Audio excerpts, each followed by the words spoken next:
Today's video is the vest that I'm wearing now that you'd be able to see if I didn't have a rabbit on my boobs. Look, rabbit. You'll see more of her later. So, adventures in vest making. There's a different vest that's solid red that only exists in my head that I desperately want to make, right? And I'd never made a vest before. So, the logical thing to do seemed at the moment to be, you're in the way, to make something else that I really wanted that would be rather less demanding, right? I'm distracted. And so I made a rather less demanding vest. And I'm wearing it currently. It has a pretty color, it has gigantic armholes, it has the world's biggest pockets, and it's super comfy. And so while it is not particularly sexy, it's totally awesome. And I love it, and I'm going to wear it. And I got practice making a vest. Very valuable thing, right? Theoretically, for someone who wants to make more vests. So, on to that whole process. Okay, this whole vest process, because there's a vest that I want to make that I'm very excited about. So I took a piece of newspaper, I held it up against myself, and did some tracing.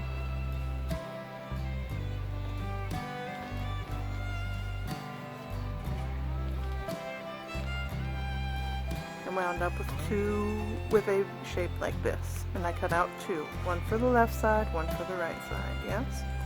It's a familiar sort of shape.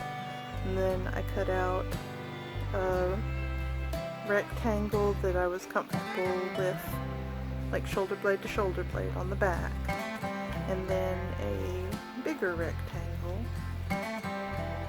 like that I sewed the two front pieces, I sewed them to the shoulder blade piece, sewed the shoulder blade piece to part of the back of this with a pleat in the middle, sewed this large rectangle to here, right? And then after everything was sewed together, I followed this line and cut a curve into the back rectangle so that it followed the shape of the vest.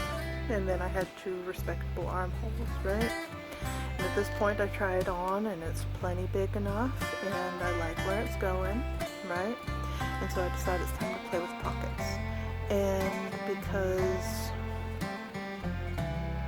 everything had come together so quickly, I decided to get fancy with the pockets, and I made them enormous, and I did some vertical stripes this way and some horizontal stripes this way. I put a patch on one, I sewed lace on both sides into the bottom part of the pockets, and then I tried it on again, and I still like where it's going. And so I hemmed up the bottom, folding to the outside, the visible side, and closing the bottom of the pocket at the same time, right? And then I closed up this side of the pocket, hemming to the outside again, and going up like that, right? And then here, I'll show you this in real form instead of drawing form in a minute. Up here I did a small rectangle for a little stand-up collar that was folded over a couple times, right? Try it on again. I decided I want a button and another button on the other pocket and a button to close the whole thing. And at that point suddenly it's a finished article of clothing. So next vest is going to have more than just a few pieces, because the body of the vest is 5 pieces including the collar, and then there's 4 more for the pockets. Next vest will be more shaped and probably pocketless. I'm trying to figure out how to say something that feels important, but I'm not an eloquent individual. This is take 5. So, sewing projects that are for fun, for ourselves, for our loved ones, are definitely participating in social signaling, right? And wearing clothes is subject to that same social signaling. And so statements about desirability, availability, social status, how much, yeah, ugly stuff. And then it's further affected by uglier stuff like racism and then sexism and weight, right? And it gets ugly and it gets complicated, and also the way people read your clothing depends on what their social signaling reference base is, right? And it's impossible. So with this project, I was thinking about how happy it made me, and I was also thinking about the fact that it does not nip in at my waist like at all. It's giant pockets right there. And so, and I was also laughing at myself when I was cutting it down and pleating it, because after a lifetime of feeling like everything is too small, once I started sewing, suddenly, I mean, I like loose clothes, but also I can now have loose clothes. So everything got really big, and I love big billowing fabric, but at the same time it's something I notice about myself, right? And so with this, I was trying to go a little bit closer to the body, but not, I don't know what I'm trying to say.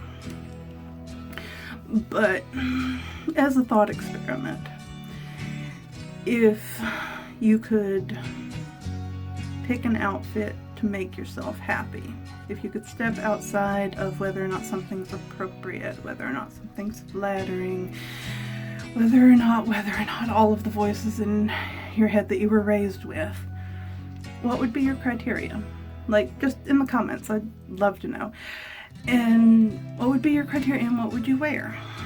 And so, because of, like, the linen fabric, it's beautiful, it's cool.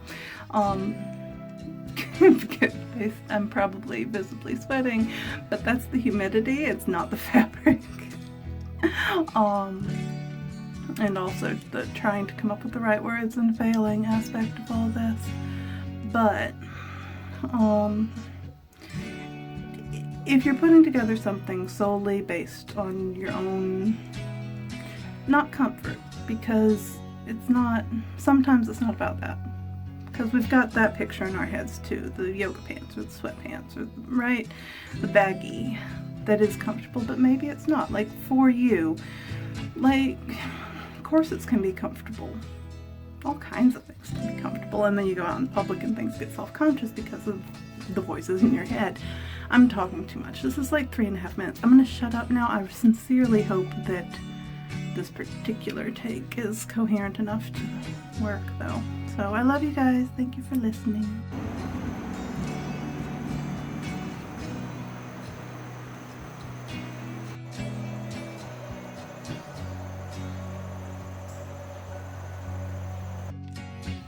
Opal. Opal, what are you doing? You look proud of yourself.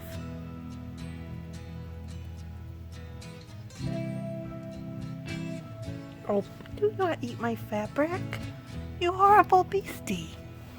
Came together alarmingly quickly.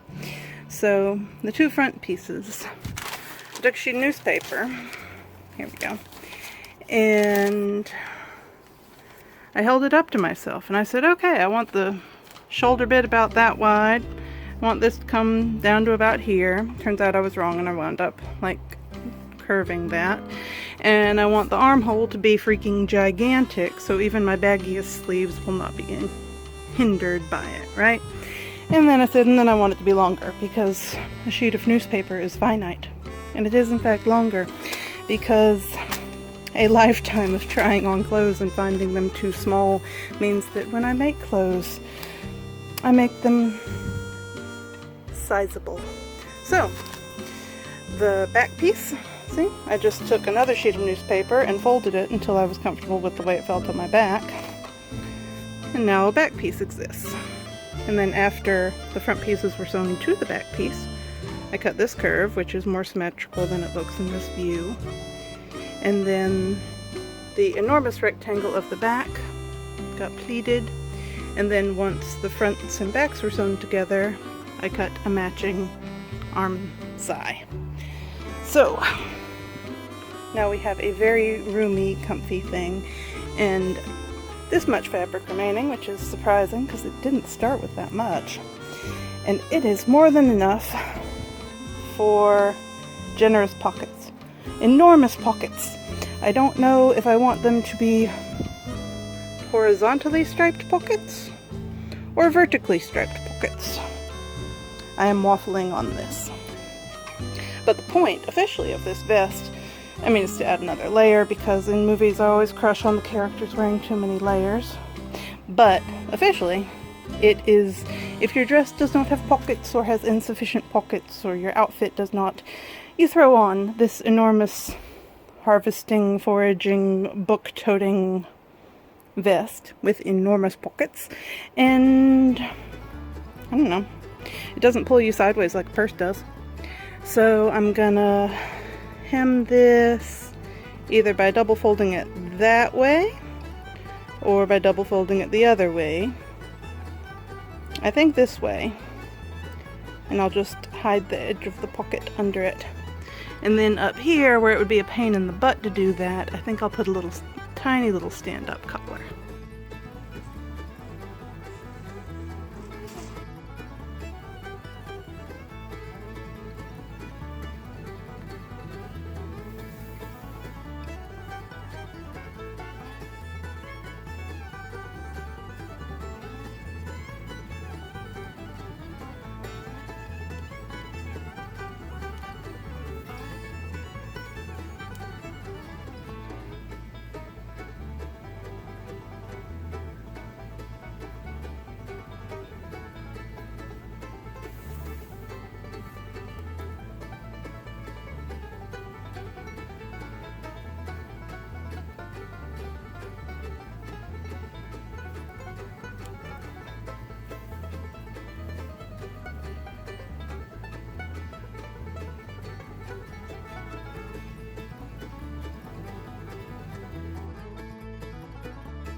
Alright, all I needed for pockets, for 2 patch pockets, was 2 simple rectangles. But then I remembered these scraps of lace that I had, and I was like, oh, that would be pretty, wouldn't it? And it is. And I've carefully stitched them on, following the stripes. And then I remembered this patch I made. Alright, so my thought was to, I guess, do something like that for the top of the pockets, right? Which is pretty. But then with the patch, I was thinking it might be cool to cut out a whole separate piece and have, whoops, sorry about that, horizontal stripes at the top of the pockets. And then since the other pocket got 3 pieces of lace, this pocket could have the patch and then the horizontal stripes. And it'll be so pretty. Or at least interesting. So, complicating things in the name of beauty. I can live with that.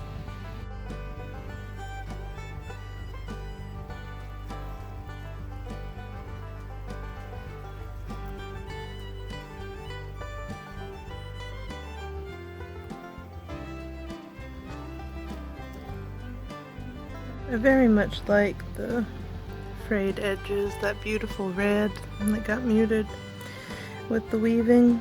And I kind of want to leave it as is. I kind of want to unpick it and make it a fringe.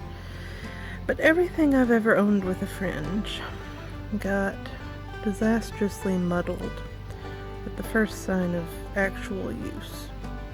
And this is like, you know, going hiking and finding mushrooms. This is going around the garden and filling the pockets with tomatoes. So actual use is a part of this garment's future. So I'm just double folding it to the outside of the vest, actually, because that finished the pocket nicely. See the lace details? So that's the, oh my god, ridiculously enormous pocket. I'll show you in a minute. My arm vanishes to like the elbow in these things. So looks nice and neat. Has good weight to it. Sitting in the bathroom, in front of the mirror, trying to create something, the fussy details on something I will love. So I've got a nice wide fold over bit right here, right? But when I get to the back, the curve I've cut around the back of my neck, the nice wide fold over bit won't work. So it could, I was planning on it getting gradually narrower and then having a little stand-up collar. But the longer I stand in front of the mirror, the more I think, just let it be narrow. And let it be narrow all the way around the back.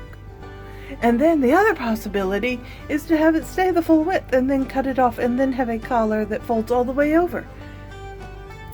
And I need to make up my mind. Soon. Because here's the needle, waiting to know what to do. And this is vexing. I settled on making the rollover bit a little bit narrower and then just hiding the end of it under a narrow collar. Goes either way.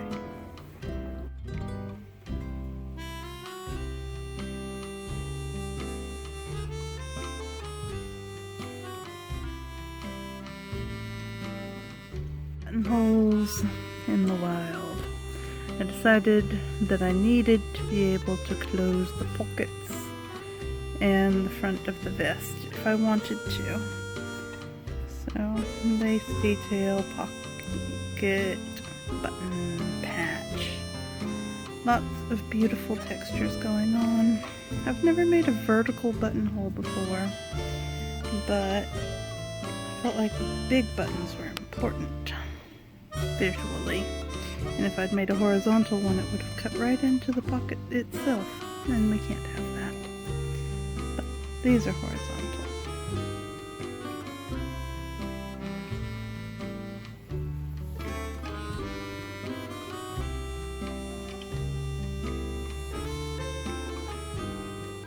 This is the back.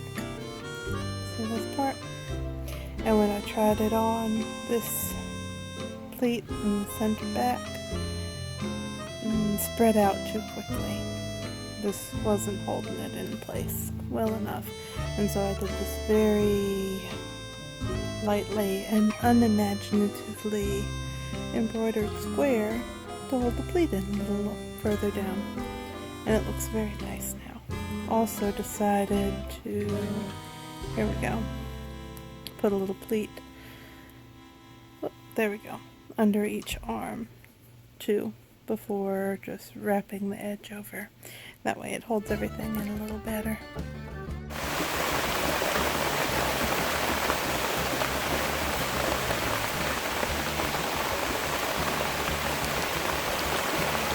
Came to see us. I was going to put her in my pocket, and she totally would fit in my pocket, but she did not want to go in the pocket. So, yeah, that's about it. Just here, have an Opal the Rabbit moment. Excuse me while I try and crop this into my preferred reality. So, it exists, and I love it. Is it sexy? No. I was not looking for sexy. Does it feel really good against my skin and against my hands? And does it have the most enormous pockets on earth? Yes! So collar can go down or it can go up and effectively hides ends. Button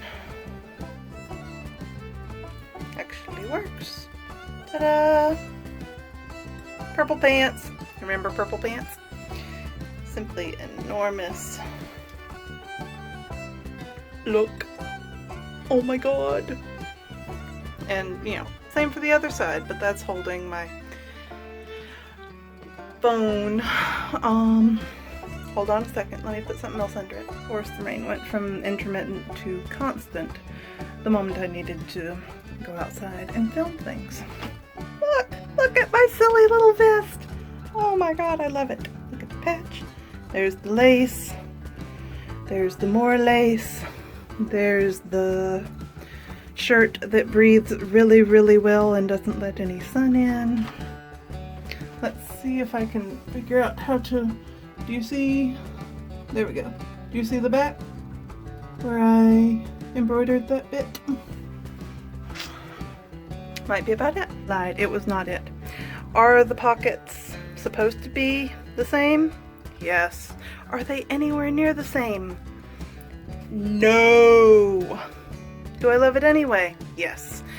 Do I recommend that if you want the pockets to be the same, that either you put a gap between the button flap and the pocket, or that you're more careful than I am? Yes. Or just embrace the irregularity. Either of those options are valid.